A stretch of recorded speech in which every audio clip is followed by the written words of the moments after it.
The Galactic Empire's high command chamber hummed with the low-frequency vibration of distant starship engines. Fleet Admiral 𝗕𝗲𝘁 leaned over the holographic war map, his four-fingered hand swiping through star systems marked in conquest blue.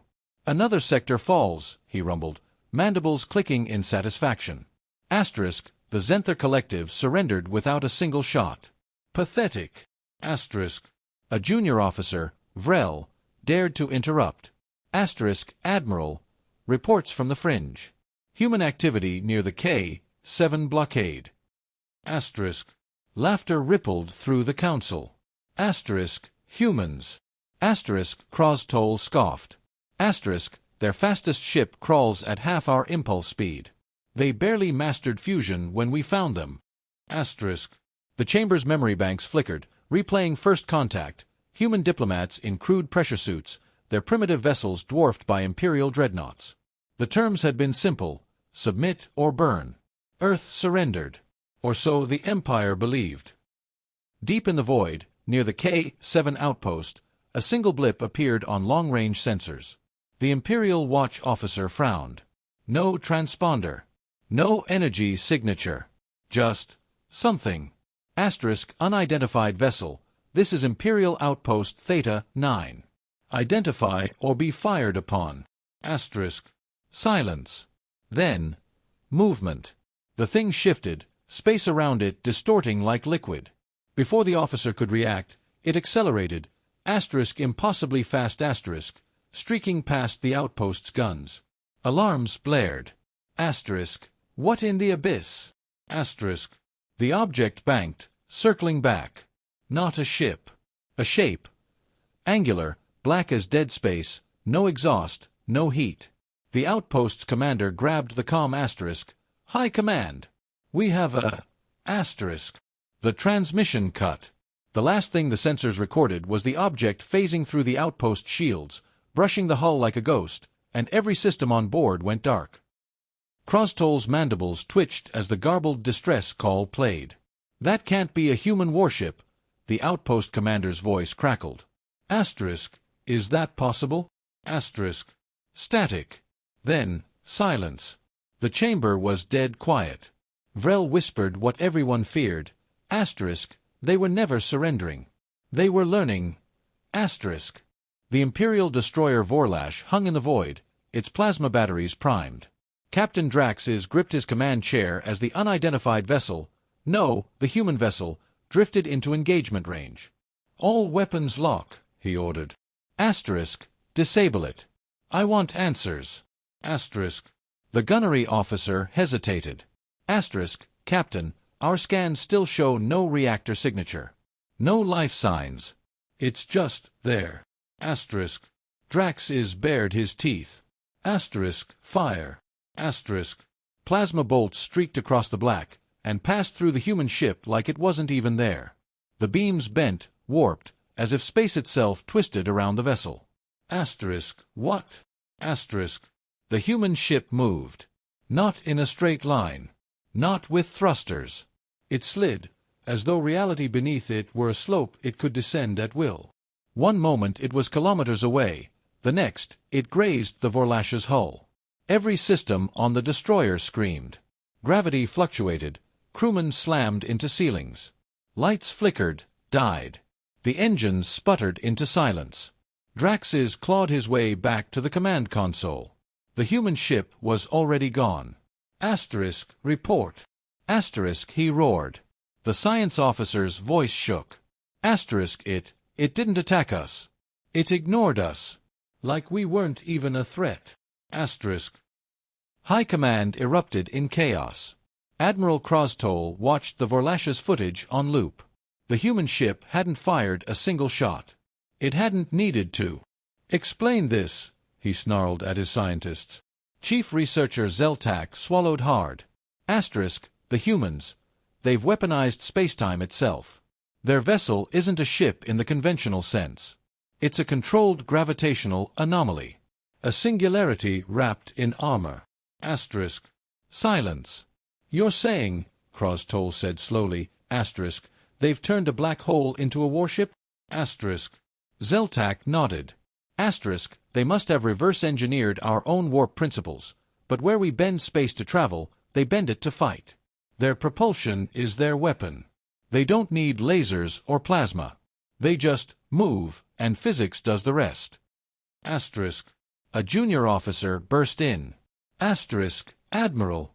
3 more human ships just appeared near the supply depot at 𝗕𝗲𝘀. Asterisk. 𝗕𝗲𝘀_𝘁's blood ran cold. 𝗕𝗲𝘀 was the Empire's largest fuel reserve. The human ships didn't attack. They danced. They slipped past the orbital defenses like they weren't even there, weaving between turret fire, their impossible trajectories defying all predictive algorithms. One grazed the depot's main reactor, just a touch, a whisper of distorted gravity, and the entire structure shuddered, its stabilizing systems overloading. Alarms blared as the depot's core went critical. The human ships vanished before the explosion even finished blooming. 𝗕𝗲𝘀 stared at the feed from 𝗕𝗲𝘀. The depot was gone. The humans hadn't lost a single ship. "This isn't war," he whispered. Asterisk, this is demonstration. Asterisk. A message arrived. Unencrypted. In perfect Imperial Common. Asterisk, you took our surrender for granted. You never asked what we learned while you weren't looking. Asterisk. The transmission ended with a set of coordinates and a timer. 24 hours. The Imperial fleet mobilized in a frenzy, dreadnoughts and carriers scrambling to the coordinates from the human message. Admiral 𝗕𝗲𝘀 watched the tactical display with mounting unease. Every ship they had in the sector now orbited the dead world of 𝗕𝗲𝘀, weapons primed, shields at maximum. Asterisk, where are they? Asterisk, he muttered. The timer ticked down. 5 minutes. 3, 1, 0. Nothing happened. No human ships. No attack. Just silence. Then, a priority alert from the core worlds. Asterisk, Admiral. Multiple gravity anomalies detected near the Thalassian shipyards. Asterisk. 𝗕𝗲𝘀's blood turned to ice. Thalassian. The Empire's largest naval production hub. Half their new warships were docked there. It was a diversion, he realized too late. The human vessels didn't bother with stealth this time. 6 of them materialized around Thalassian Station, their dark hulls drinking in the light. The shipyard's defenses opened fire immediately. Plasma cannons, railguns, antimatter warheads. None connected. The human ships twisted through the barrage like smoke through fingers. Then they struck. Not with weapons. With precision. One passed through a drydock, its gravity wake shearing a half-built dreadnought in half. Another skimmed the reactor complex. Just a glancing touch, and the entire sector's power grid fluctuated wildly. A third slid through the command spire, and every screen in the station flickered to life, displaying the same message in burning crimson text. You cannot shoot what you cannot touch. Panic erupted. Evacuation orders blared. The Imperial fleet at 𝗕𝗲𝘀 was 12 hours away at maximum warp. By the time reinforcements arrived, Thalassian Station was dark, its docks in ruins, its shipyards a graveyard of half-melted hulls. Not one human ship had been destroyed. 𝗕𝗲𝘀 stared at the devastation reports. They're not targeting our military, Chief Researcher 𝗕𝗲𝘀 said quietly. Asterisk, they're targeting our ability to wage war. Asterisk. Supply depots. Shipyards. Fuel refineries. Every strike surgically crippled Imperial infrastructure without massive casualties. They could have glassed Thalassian, 𝗕𝗲𝘀 said. Asterisk, why didn't they? Asterisk. 𝗕𝗲𝘀 pulled up star charts. Asterisk, because they don't want to destroy us. They want to break us. Asterisk. The display updated with new reports. Rebellions flaring up in a dozen fringe systems. Imperial governors overthrown. Supply lines collapsing. The humans hadn't just attacked.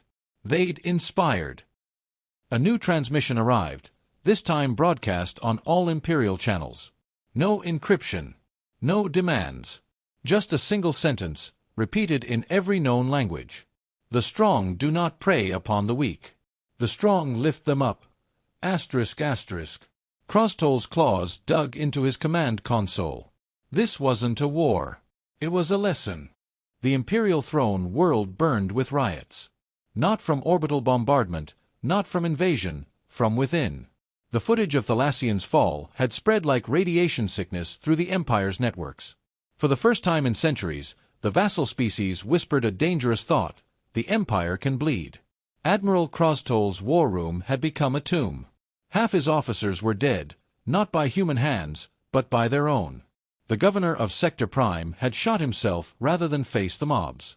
The mining guilds had cut their tithes. And now, the unthinkable, the Imperial Guard's 7th Legion had mutinied, declaring neutrality. A junior officer burst in, her carapace armor cracked from fighting through the streets. Admiral, the humans, they're here.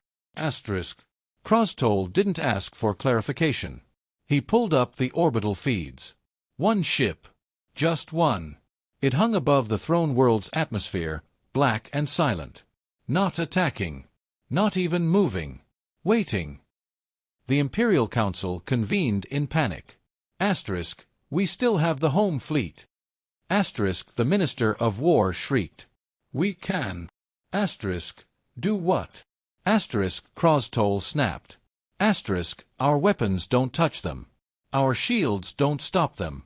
They walk through our best defenses like we're not even there. Silence. Then, from the shadows, Grand Archivist 𝗕𝗲𝘀𝘁 spoke the heresy no one else dared. We surrender. The chamber erupted. Blades were drawn. 2 council members died in the brawl before 𝗕𝗲𝘁𝘁's sidearm silenced the room. Open a channel, he said. The human ship responded immediately. No gloating. No demands. Just 3 words. Terms are ready. The document that followed was brutally simple. Disband the Imperial military. Free all occupied species. Trial for war criminals. And one final clause: human oversight for 10 standard years to ensure compliance. 𝗕𝗲𝘁 expected rage from the council. Instead, he saw relief. The Emperor refused. His personal guard barricaded the palace, declaring martial law. 𝗕𝗲𝘁 watched from orbit as the human ship finally moved, not toward the palace, but toward the planetary shield generator. A whisper of distorted gravity. The shields died. And then something far more terrifying happened. Nothing. No bombardment. No troops. Just the sudden, deafening silence of a leash being dropped. The riots reached the palace gates within the hour. 𝗕𝗲𝘁 stood on the observation deck as the human ship departed. He'd signed the surrender. The Empire was no more. A voice spoke beside him, no comms, no speakers. Just words vibrating in the air itself. You thought strength was in conquest. We knew it was in restraint. When he turned, there was no one there. The first human delegation arrived unarmed. No warships. No gravity-defying drones. Just a simple transport vessel docking at what had once been the Imperial Grand Nexus. The sight of their unshielded hull, their lack of escort, sent murmurs through the remaining Imperial warlords watching from the shadows. 𝗕𝗲𝘁 met them at the airlock, his ceremonial armor feeling like a relic already. The humans stepped out, smaller than he remembered, their movements relaxed, their hands empty. One extended a palm in that strange human greeting gesture. Admiral, the lead delegate said. We brought engineers. Rebuilding began that same cycle. Human engineers worked alongside former Imperial slaves to dismantle the orbital weapons platforms. Their tools didn't sing with exotic energy, just efficient, precise motions. Where the Empire would have used plasma cutters, the humans used nanofilament wires. Where the Empire would have commanded, the humans asked. A 𝗕𝗲𝘀 worker, her carapace still bearing the scars of slave collars, watched as a human engineer painstakingly disabled a planet-killer warhead. Why? She asked. You won. You could rule here. The human didn't look up from her work. Someone smarter than me once said, the moment you can rule is the moment you shouldn't. The old Imperial core worlds chafed under the changes. Warlord 𝗕𝗲𝘀𝘁, formerly captain, gathered his remaining loyalists in the ruins of a bunker. They're weak, he hissed to the assembled warriors. No occupying force. No executions. We strike now, we... The door exploded inward. Not from human weapons. From 𝗕𝗲𝘀𝘁 shock troops. Former slaves. Now armed with human-designed disruptors that bypassed Imperial armor like it wasn't there. Draxus died with his mandibles parted in shock, watching the people he'd oppressed for decades walk through walls like ghosts. 𝗕𝗲𝘀 toured the new education hubs months later. Human and alien children sat together, learning the same lessons. The screens showed schematics, not of weapons, but of quantum slipspace drives. Open source. Available to all. A young Zenther tugged his sleeve. Sir? The humans say faster than light travel is easy. That the Empire kept it secret to control us. Is that true? 𝗕𝗲𝘀 looked at the equations on the screen. The simplicity of them. The elegance. Yes, he said. And for the first time in his life, felt no shame in admitting ignorance. The last human ships left a standard year later. No fanfare. No grand declarations. Just a single broadcast on all frequencies. The chains are off. What you build now is yours. 𝗕𝗲𝘀 stood on the observation deck, watching their vessels shrink into the dark. Behind him, the first ships of the new Free Systems Alliance powered up their engines, human-designed, but not human-built. Their warp signatures flared like newborn stars. The first Free Systems Congress convened on the ashes of the Imperial Palace. Delegates from 100 worlds sat where warlords once schemed, their debates echoing through halls that had known only obedience for millennia. 𝗕𝗲𝘀 watched from the observer's gallery, his mandibles twitching at the chaos, the beautiful, terrifying chaos of free voices arguing. A human liaison leaned against the railing beside him. Not a soldier. Not even a diplomat. Just an engineer who'd stayed behind to help with the reactor refits.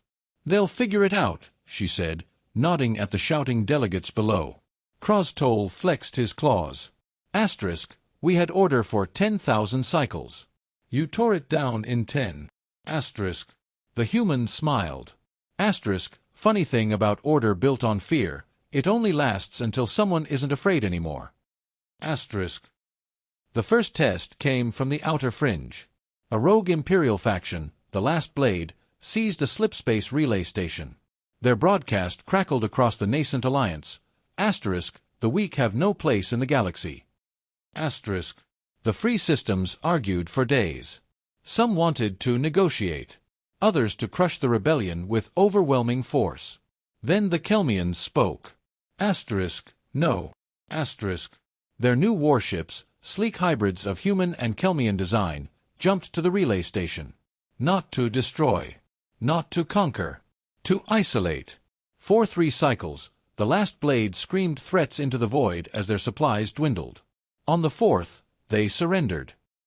𝗕𝗲𝘀 found the human engineer in the old Imperial shipyards, now buzzing with species from a dozen worlds working side by side. You knew this would happen, he said. You left the tools but not the rules. She wiped grease from her hands. Rules are just someone else's chains. Tools. She gestured at the half-built cruiser taking shape in the dock. Tools let you build your own future. A young Zenther technician called her over to examine a thruster array. As 𝗕𝗲𝘀 watched her kneel in the dirt to explain the mechanics to a being half her size, he understood the true horror of human strategy. They hadn't conquered. They'd taught. The first deep space exploration vessel launched on the anniversary of the Empire's fall. Crewed by 𝗕𝗲𝘀𝘁, Zenther, and 3 other species. No humans aboard. As its quantum wake faded from the scanners, the Free Systems Congress erupted in cheers that shook the ancient palace walls. 𝗕𝗲𝘀 didn't join them. He walked instead to the abandoned human quarters, small, sparse rooms already gathering dust. On a desk, he found a single data crystal. The files inside contained no grand manifestos. No instructions for governance. Just schematics. Endless schematics. 4 reactors. 4 farms. 4 hospitals. And one final message. The strong lift others up. Go be strong.